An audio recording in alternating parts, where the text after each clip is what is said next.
Mais un putschiste, c'est même mieux. C'est un bandit. Putschiste, c'est quoi?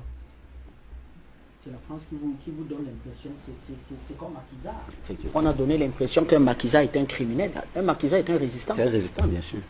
Qu'est-ce qui peut justifier que le Sénégal et la France fassent des conseils de ministres conjoints? Comment? Ils ont le même niveau de développement? Ils ont la même histoire? Ils sont sur le même continent. C'est quoi? Sur le même continent? Macky Sall l'a fait. C'est-à-dire que conseil des ministres conjoints, pour dire que vraiment les liens historiques ont changé pour devenir même des liens célestes. C'est les liens célestes qui les lient désormais. Tout ça pourquoi? Pour tromper les Sénégalais, les berner. Permettre à la France de vendre aux Africains qui refusent de réfléchir et qui n'ont aucune ambition historique le fait que la priorité en Afrique c'est la démocratie, version Élysée et Washington. Et vous savez quel est panafricaniste qui ose même venir, défendre ça. qui ose dire qu'ils ont une divergence avec nous. C'est qu'ils luttent contre les dictateurs. Et ils choisissent. Les dictateurs. Les dictateurs. Comme par hasard. Mais cher Junior Wafo, qu'est-ce qui est en jeu au Sénégal? Mais c'est que le modèle doit disparaître, c'est tout. C'est tout. Le mensonge est terminé. Les sémadiers, les grimaces, c'est fini. C'est fini de donner la banane aux gens. Tu vois mon regard, hein? Parce qu'il y a les gens qui méritent encore la banane au XXIe siècle. C'est ce que ça veut dire, non, la banane. Effectivement. Voilà. C'est fini ça, d'insulter l'intelligence des gens. Il n'y a jamais eu de démocratie au Sénégal. Il faut arrêter ça. Jamais. Non, jamais. Le modèle est longtemps en crise. Parce qu'on a fait croire aux Sénégalais que remplacer les sous-préfets de Paris et qui, évidemment, chaque fois qu'ils perdent le pouvoir, vont habiter où? Il rentre en France. Ça fait des années qu'il parle de ça ici. Certains Sénégalais refusent d'accepter la vérité. Pourquoi quand les présidents sénégalais qui ont le pouvoir, ils rentrent en France? C'est pas leur village? C'est pas leur vrai pays là-bas? Comment l'ancien président qui a le pouvoir, on le reste chez lui, dans son pays? Non, non, allez, le lendemain, il a pris l'avion, il est en France. Et la France lui trouve un nouveau travail. Quand il va encore travailler. La France a trouvé le travail à Abdou Diouf. Celui qui a une taille très grande là. À l'OIF. Hein? Il était très sérieux, on dit non, Diouf, c'est l'honneur, Diouf, c'est l'honneur. Oh, Diouf, c'est la classe. Il est parti de son plein gré du C'est la classe. pouvoir. On nous vendait ça, un modèle comme ça, Diouf, la classe. Et lui, il est sérieux, il croit qu'il a une référence extraordinaire. J'ai quitté le pouvoir comme Senghor. Oui. Senghor, Léopold Sédar, Senghor. Il faut arrêter ça. Ce grand pays mérite mieux que ça. C'est un pays qui nous a fourni beaucoup de grands intellectuels dans l'histoire de l'Afrique.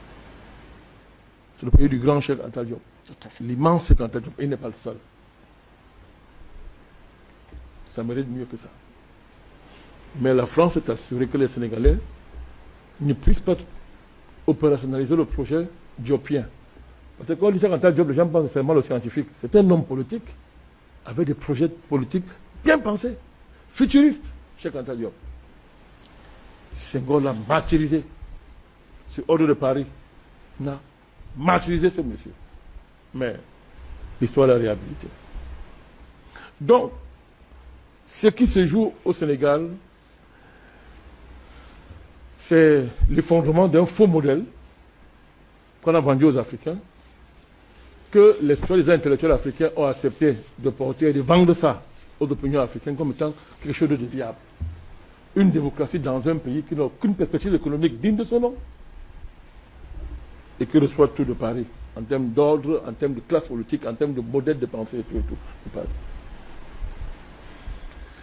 Qu'ils aient essayé de diversifier le partenariat, mais ça n'empêche, au Sénégal c'est grave, ça n'a pas débouché sur comment dit ça, le brisement de la main de Paris sur l'économie sénégalaise, contrairement à d'autres pays africains où on a vu que les diversifications des partenariats ont quand même, quand on évalue, on voit bien qu'un pays comme la France a perdu totalement la main. Bien sûr. Dans l'économie de ce pays-là. Au Sénégal, ce n'est pas le cas.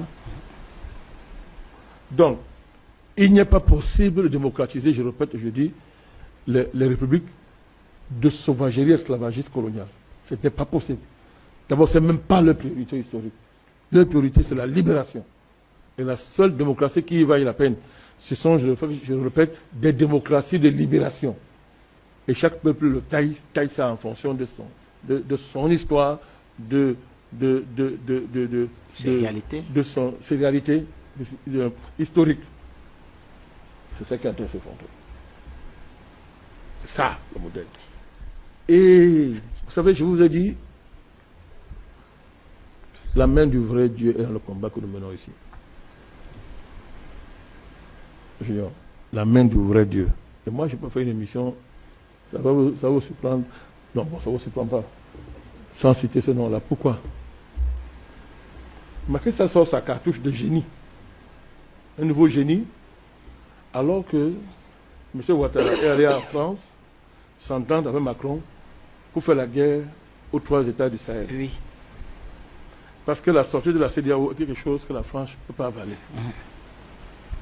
Elle n'est pas seule. Washington et l'OTAN ne peuvent pas avaler ça. Parce que la mort de la CEDEAO prépare la mort du truc, du machin qu'on appelle l'Union africaine. Ce machin qui ne sert à rien pour le continent africain. Donc c'est quelque chose qui n'arrive pas à avaler. Il est rentré à Abidjan, après avoir reçu les ordres de M. Macron, il a réuni les gens pour dire on va montrer à ces militaires, à ces putschistes. Il les appelle des voyous, hein, des vauriens quand il est en conseil. Hein. Oui. Il dit des voyous, des vauriens, des militaires. Mais évidemment, les militaires, c'est la pire chose qui est arrivée à Ouattara. Que autour de lui, arrive ce qui est arrivé là. Parce que pour lui, il est le plus brillant intellectuel.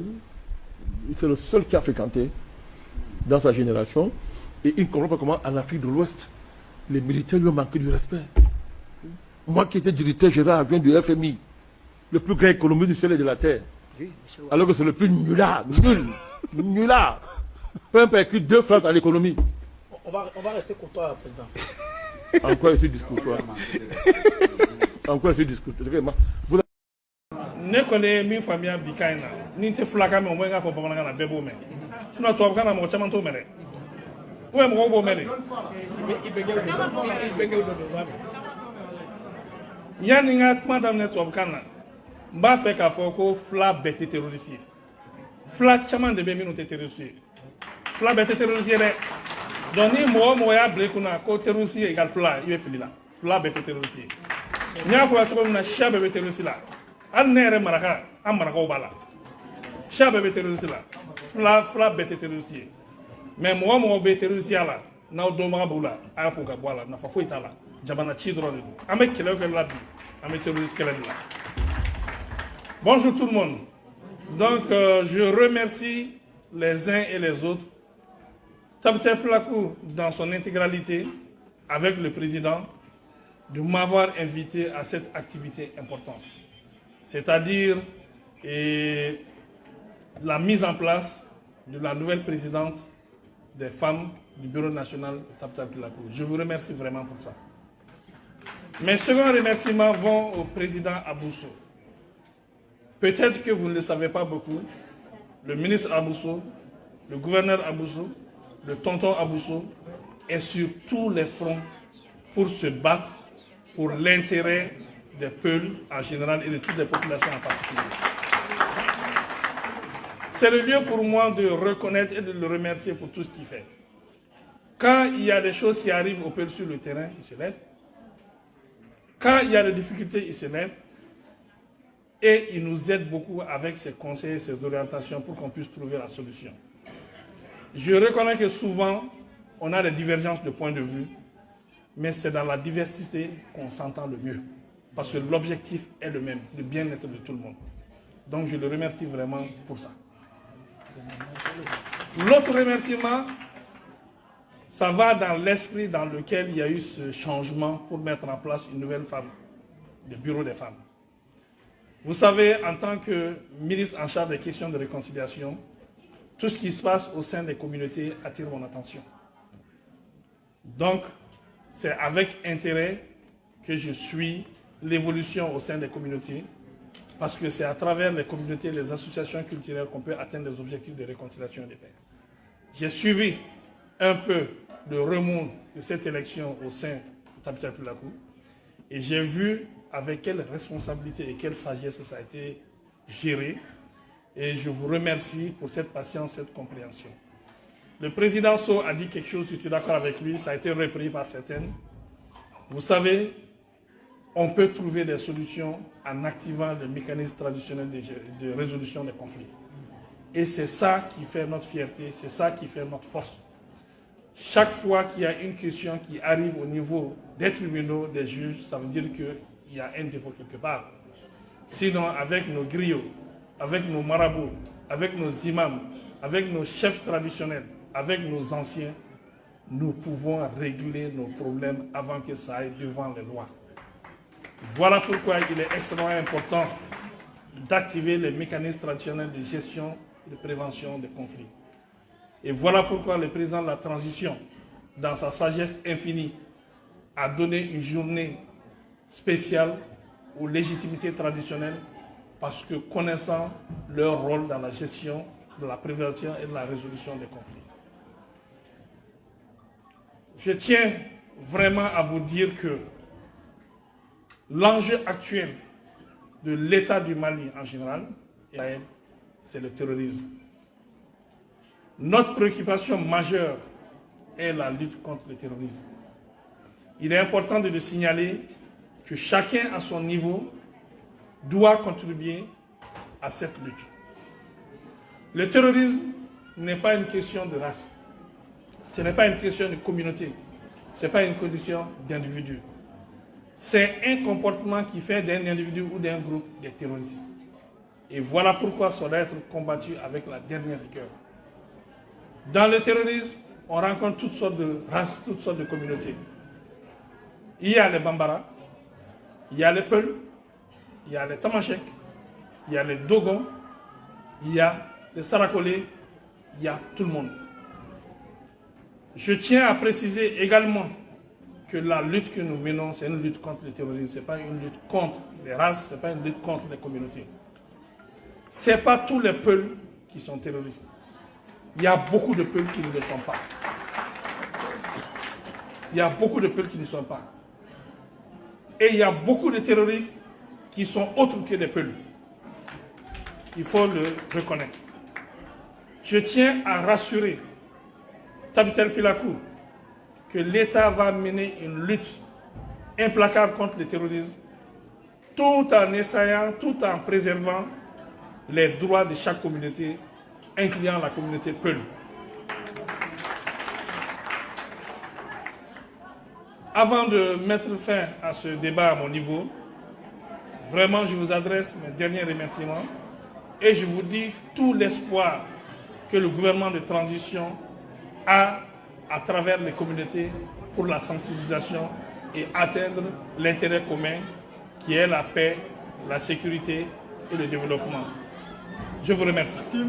Ici, vous aurez deux vidéos en une. La première est celle de Badakani qui ne comprend pas la convergence de deux discours politiques entre le discours du gouvernement français à l'Assemblée française parlant du Sénégal et le discours du gouvernement sénégalais parlant également du Sénégal. Les deux discours sont presque identiques et vous l'avez suivi sur la vidéo dont je vous ai présenté. Et la seconde vidéo aussi que je vous ai présentée, vous avez vu la vidéo du gouvernement malien. L'évolution d'un gouvernement, l'évolution de la chose politique. Le Mali aujourd'hui est en train de passer dans une étape supérieure. Ils sont en train de passer à autre chose. Ça veut dire, pendant que le Mali, le Burkina, le Niger sont en train d'évoluer, c'est maintenant que Macky Sall est en train de démontrer que ceux dont les pays de l'AES se plaignaient, bah, c'est la vérité. C'est-à-dire, si vous n'avez pas remarqué, si vous n'avez pas accepté, si vous n'avez pas pris acte avec la Côte d'Ivoire en 2020, bon, vous allez prendre acte avec le Sénégal maintenant. Vous allez prendre acte avec le Sénégal et nous savons que ce n'est pas que le Sénégal. N'écoutez pas les partis talons qui parlent beaucoup. Non, c'est parce qu'ils veulent tout simplement tirer la sympathie des présidents militaires. Parce que le parti talon sait déjà ce qu'il veut faire dans l'avenir. Pour que ça fonctionne, il faut qu'ils soient aujourd'hui amis avec les présidents militaires, mais c'est mort. Parce que ce sont les premiers à violer la loi. Ils ont violé la loi en imposant à ces différents pays des embargos. Jamais la CEDEAO n'a dans ses tests écrits les lois qui les permettent de mettre les embargos des médicaments sur des pays membres de la CEDEAO. Jamais. Jamais la BCAO n'a le droit de bloquer l'argent de ces peuples-là. C'est-à-dire, je ne peux pas venir vous donner mon argent parce qu'il y a des problèmes chez moi, vous désirez de ne plus me le rendre. Parce que j'ai des problèmes chez moi. Non, non, non, non, non. C'est-à-dire, il y a des sanctions qui ont été imposées à ces pays-là qui n'avaient pas lieu d'être. C'est-à-dire aujourd'hui, vous avez donc la confirmation que M. Macky Sall est en train de prouver à suffisance que les pays de l'AES ont toujours eu raison en faisant ces coups d'État-là contre des présidents qui étaient illégitimes et même illégaux.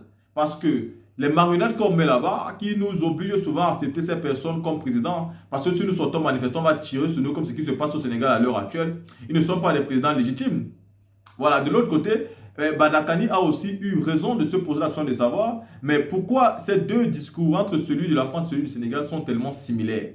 C'est-à-dire, ils veulent nous démontrer qu'ils sont des frères jumeaux, c'est-à-dire qu'ils ont une même mère, qui viennent du même embryon. C'est-à-dire que pendant que nous on se bat, pendant que nous on fait tout ce que nous faisons là, eux, ils sortent d'un même ventre et ils ont des mêmes discours. On avait l'impression qu'ils se concèdent maintenant avant d'écrire, avant de venir tenir des discours devant nous. C'est-à-dire, ou alors ce sont des tentations, ou c'est fait de manière volontaire pour nous dire que malgré les combats que nous menons, eux ils s'en foutent. La team, vous voyez, aujourd'hui ce n'est pas simplement Macky Sall qui veut faire un coup d'État, non, c'est la France qui veut que Macky Sall fasse un coup d'État. Parce que si la France laisse Macky Sall partir, la France perdra le Sénégal. La France a déjà trop perdu. Elle a déjà trop perdu, elle ne peut pas aller perdre le Sénégal. Je vous le dis, même si Macky Sall lui-même le veut, je vous assure que c'est la France qui demande à Macky Sall de reporter ces élections. Parce que si Mamadou Ba, si le premier ministre sénégalais va se présenter face à la classe opposante, surtout face au candidat de Ousmane Sonko, il va perdre les élections. Et si Ousmane Sonko prend les élections, il va radicalement se mettre aux côtés des présidents de l'AES.